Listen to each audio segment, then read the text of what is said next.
Support comes from Missouri Forest Products Association, committed to sustainable and sound conservation of the state's forests, which support more than 41,000 Missouri jobs, resulting in a $10 billion industry. ChooseWood.com. From St. Louis Public Radio. This is St. Louis on the Air. To be able to have that conversation with that person tomorrow, you need to take care of them tonight.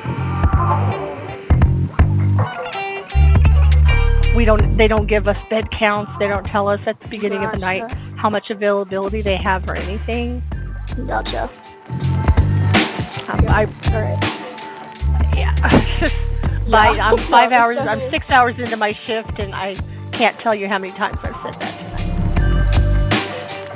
It's not unusual to be on hold with 211 for up to 20 minutes, even while they look for resources. And you can hear in their voice even sometimes how frustrating and heartbreaking it is for them not to be able to connect someone with resources. I'm Sarah Fensky. When our region's biggest institutions need help finding shelter for homeless people, they turn to a surprising person, an unpaid volunteer who has no official role managing these cases. Our local hospital chains called this woman 400 times in the last 12 months. And she says it's because the government-funded system that's supposed to help with shelter placements is broken. We'll hear from this volunteer in just a moment, but first I want to share a little bit of context. When people are in urgent need of shelter in St. Louis City and County, they're told to call 211. The United Way-backed service is meant to be a 24/7 hotline for people in need, and the city and county have contracted with it for $176,000 a year to provide referrals to people who need everything from food to services for mental illness. Robin Pakogsky is the Vice President of Community Partnerships for United Way's 211 hotline. She told our producer Kayla Drake that housing requests make up the bulk of 211 calls. In the St. Louis area, we have about 40% of our overall volume is for housing related needs. And 20% of that is specifically for shelter. Now, in 2021, the 211 service got nearly 16,000 valid requests for shelter locally. But Robin said the hotline can't track the success rate of those requests. There's a point where we are no longer engaged, and we don't have insight into whether or not the person actually got placed. Just making the connection.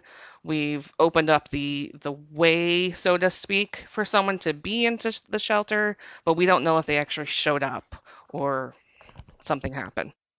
Now, Robin Pakogsky says housing navigators in St. Louis give people referrals for the local patchwork of shelters. They try to connect them with transportation if needed. The first phone call to 211 doesn't always get people where they need to be. The confusion tends to be in how quickly someone can get placed into permanent housing or even into shelters themselves. It may not be the first phone call. If you call today and there's no beds available, you're going to have to keep calling back until one becomes available. And that is Robin Pakogsky. She's the Vice President of Community Partnerships for United Way's 211 hotline. Now, the city relies on many smaller shelters. Each has a limited number of beds. It tells volunteers assisting people in finding shelter to call 211 to find out where beds are open at any given time. But the volunteers doing that say 211 operators simply can't handle those requests. They say the need is particularly acute in evening hours. Weather can quickly change in Missouri, and people who are homeless are not always prepared for the cold. Audra Yeomans is a St. Louis University student, and she's a volunteer with local homeless services. She's seen that firsthand. It's easier and more sustainable to not have a place to go during the day than it is at night. Everyone wants a safe space to sleep. Now, the city urges people searching for beds, again, to call 211. But Audra says she doesn't recommend it for people seeking evening or weekend referrals to shelter. I don't use it regularly if I can avoid it, and I don't recommend it to other people because unless you are calling during business hours, you are not going to receive any help in my experience. And Audra said in her experience, 211 simply does not help people find shelter at night or on weekends. Most of the time I'm told to call 211 and that they will direct me to who I need to talk to. And I think that's a really great way to find shelter. And I've consistently been told that. And then that's not the case. So I started recording the calls just to show, this is not what is happening. So Audra Yeomans said she brought these recordings of her 211 calls and her concerns to city officials and 211 managers, but they either did not believe her or they blamed individual employees. Audra said she felt misled, lied to, and even gaslit. She shared her recordings with our producer, Kayla Drake, and we're going to play you a few short excerpts. These recordings were made in 2022, and they have been edited just for clarity. I have a man needing a shelter bed for the evening. I do not have any shelters available at this time of evening. You will have to call back, or you will have to call back after 8 o'clock tomorrow morning for shelter. Okay, so then what other number should I call tonight? Because it's 31 degrees outside. You probably get me again because that's all that we have. Okay, so what would you suggest I do with this man for the rest of the evening? I have no idea. I don't have anything else to offer. I do apologize. Is 211 the best way to get a bed, or is there someone else? Well, the do y'all truth have is, contact at the city, or they don't give us bed counts. They don't tell us at the beginning of the night how much availability they have or anything. Gotcha. All right. Yeah. I'm 5 hours. I'm 6 hours into my shift, and I can't tell you how many times I've said that tonight. And those are just a few examples of frustrating 211 interactions gathered by local volunteer and St. Louis University student Audra Yeomans. And it's not just volunteers within the city's homeless services community. Some local hospital chains have also been stymied by 211's shortcomings, to the point that they instead turn to a local volunteer when they need help discharging homeless people. Nicole Warrington has no official position with the city or 211. She does not get paid for her services. But in the last year, hospital social workers called her 400 times to help place homeless people leaving the ER. And Nicole said she's needed because 211 just doesn't work. And she joins us today to tell us more. Nicole Warrington, welcome. Thank you for having me. So, Nicole, this is such an unusual problem. Tell us what happens when you get these calls from these hospital social workers. Sure. So when folks call me, I'm kind of a intermediary. I send a text message out to a community that has formed over the years of volunteers, just grassroots folks who have been working with unhoused neighbors to try to find them resources. And this has been especially true since COVID. So we have a group text message that includes folks from Unhoused STL, St. Louis Winter Outreach, Tent Mission, and some other volunteers who have just stepped up. And I will just ask if anybody knows of an available shelter bed. I frequently also call Mike Willis of City Hope, who takes my calls late into the night looking for shelter. And if we have something, then I connect the hospital with the bed. So you're kind of working in this word of mouth kind of way, just contacts you've built up, hitting them up saying, is there a place that this homeless person could go tonight? Right. So how did hospitals start calling you with this problem? So that's a good question. I don't actually know how they first received my phone number. I frequently give my unhoused neighbors in the Central West End my phone number, and so I'm used to getting calls from numbers I don't know, seeking shelter. And in January of 2021, one of those calls was from a local hospital. And they called and said, we have someone here? We've heard that you might know of resources to seek shelter. We've tried 211, we've tried St. Patrick's Center, particularly at night. And these are people leaving local hospitals. Are they sick? I mean, what's going on there? Yeah, not usually. Most frequently, I think the experience is that folks have gone into the local ER because of the cold. They're just trying to get off the streets. They're just trying to get off the streets. They're seeking shelter. They know it's a safe space. There's a lot of trauma that goes with finding a place to be on a night that you know it's going to be dangerously cold. So folks go there seeking shelter. Sometimes they've come in with exposure-related illnesses, frostbite, hypothermia. And sometimes there are people who have gone in with some other injury or illness, but they're not sick enough to be admitted. And in the course of caring for the person, they've discovered that they need shelter.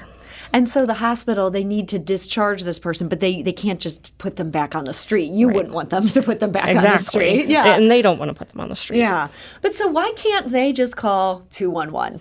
So they do. But they run into the same problem that we heard on the recording just now, particularly after 5 p.m. because the resources aren't available. Places aren't open. We've been told that 211 is given information daily for after hours of what's available and what's open. And yet when you call, the person answering the call doesn't have that information. So there's a disconnect somewhere. And this is a disconnect that the local ERs have experienced and have become really disheartened by. And so this was a neat way for a community to kind of come together. It was heartwarming in that way, but also tragic because people needing access to the resources can't get them. Yeah, and so you're saying the city has said that 211 is getting this information every day. They don't have to do this whole text chain you're doing. Someone has this information. Correct. From your interactions with the dispatchers, do you believe those dispatchers, they honestly do not have that information? I think that's right.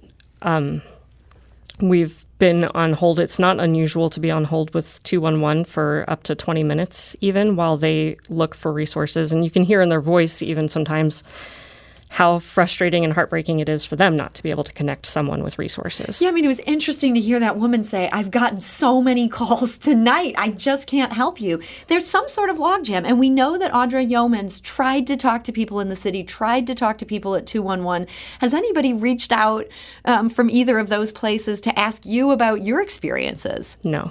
Do you know if they're aware of all this huge number of volunteer hours you're putting into this? I don't know if they know how many hours, but they do know that this is a process because we have been in meetings together over the past year, and I've said we need a system for local emergency rooms who are getting folks who simply need housing. That's why they're going to the ER. And so you've stated this so simply. Why do you think nothing has changed? You said you just, I came in today prepared to say that you had done this 399 times in the last year. You came in today and said, oh, of course, I had another one last night. The number keeps ticking upwards. Right. Why do you think nothing has changed? I don't know why nothing has changed. It's very frustrating. I've got records going back to 2018 even of trying to call 211 and not getting help and asking for someone to do something about the system, particularly because what we hear from city officials, what we hear from folks who are really trying to help is, well, call 211. Yeah. And it's heartbreaking to think that somebody at night who maybe has access to a friend's phone for 5 minutes will call and get put on hold or call and be told to call back tomorrow. And tomorrow might be too late if you're going to get frostbite tonight or even die. We know that people have died this winter from exposure. And when you agreed to talk to us about this today, you wanted to make sure we weren't going to name these hospitals, even though there is one hospital that calls you a great deal. Others do as well. But you really didn't want that to be the focus, and you didn't want their names on that. Why was that important to you? I think it's important because we need to be solutions-oriented. I think it is a good thing to have community involvement and grassroots involvement. I actually personally think that we do have to take care of each other. Mm-hmm. And so I think the beauty in this is that we have now expanded our community of people and resources to the hospitals.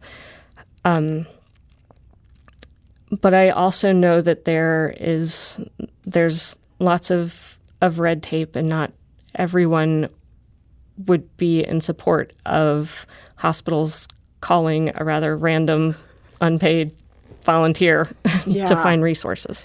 And you're worried that if somebody cuts this off, that then those calls go to no one. Correct.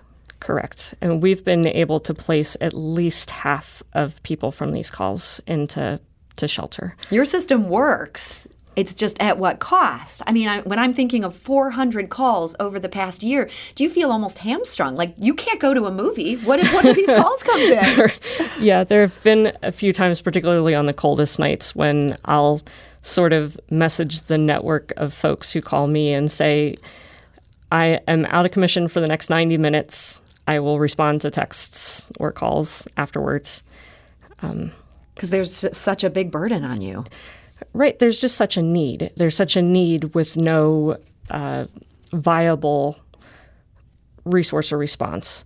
And this is there is beauty in this. I mean, there have been, some of the local ERs that have been reaching out have also been able to provide resources to some of the pop-up shelters. Because they know so many people are going to these places, and these places need more funding. Right, and so they've done food drives. Some of them have actually cooked food for some of our shelters this past winter. So it's something that has brought everybody hope. Mm-hmm. But this is just one little corner of the St. Louis world that needs access to resources. I mean, for every person I get a call from, there's somebody out, in some other part of the city that has no idea what to do or how to find shelter. This system is so complicated. And as you say, this is just one tiny piece of it. Now, our producer, Kayla Drake, reached out to 211, reached out to the city to hear what they would say in response to these concerns. Erin Smith is the Vice President of Communications for the United Way of Greater St. Louis. She gave us a statement that says this, quote, "There are many factors that go into serving the needs of individuals throughout our region. Each caller has unique needs that must be considered when providing accurate referrals. That said, we do expect our trained specialists to provide accurate information to callers at all times." Erin Smith of the United Way continues, "The ability to refer individuals leaving the emergency room to shelter also depends on many factors, such as eligibility requirements of providers, resource availability, and shelter intake hours. We do take your findings seriously, and we will continue to focus on staff training as needed, as well as process improvement and communication among the partners, providers, and the housing helpline."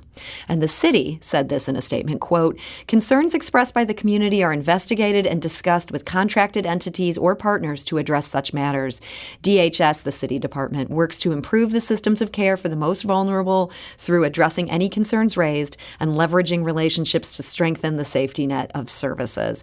Hearing those statements today, Nicole, does that give you any hope that something could change, as our producer has been kind of sounding the alarm about what you're telling us about today? Right. I think there is hope. There's always hope, right?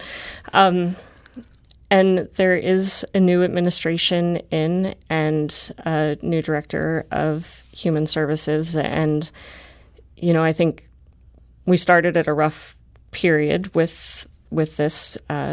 The director of human services started just at the beginning of winter. A tough time to start that job. A very job. tough time to start this job. So I'm hopeful, and I do think the relationship building piece is key. That's why I was able, for example, to connect folks in hospitals to shelter, was because of these relationships we've built. So I do think there is promise in that. The thing that seems to be missing is the acknowledgement that there is an immediate need for shelter for people. So tomorrow, after you've had a good night's sleep, you can investigate this person's situation and find a resource that might fit them better than a temporary overnight shelter. But to be able to have that conversation with that person tomorrow, you need to take care of them tonight. Mm-hmm. And it's that sort of immediacy that I don't always feel in statements like that. So, Nicole, we're so hopeful that some changes may come out of you telling your story today and shedding light on this. But let's say worst case scenario, nothing changes. You continue to get these calls, continue to have to deal with your texting system. Will you continue to do this work? Absolutely. No question. Will there ever be a point where you'll say, hey, 400 calls, 800 calls, this is too much, I'm done? I mean, I think sometimes when I get calls between 2 and 3:30 in the morning, I think that somebody else would maybe be better suited to that time slot because I don't wake up all the time. But, I think we show up when we think we can help in some way, and I wish I could help more. There are plenty of times when there aren't resources, there isn't shelter available, and those are hard nights. Well, Nicole Warrington, I want to thank you so much for this work that you do, and thank you for sharing this information with us today. Thank you for having me. And Nicole is a volunteer with Winter Outreach, sharing concerns about the city's 211 system. This is St. Louis on the Air on St. Louis Public Radio.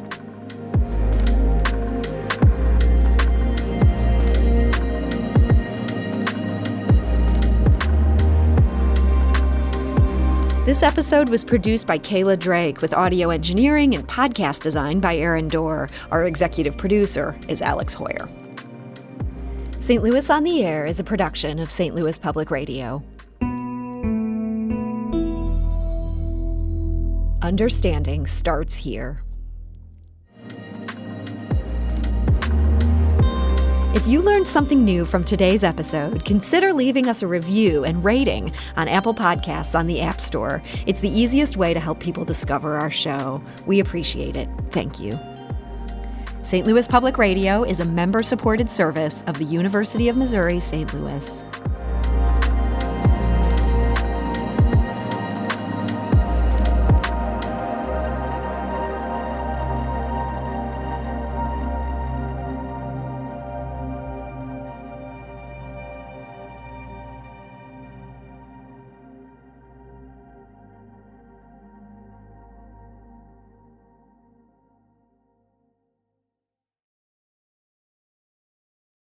Support comes from the Missouri Forest Products Association.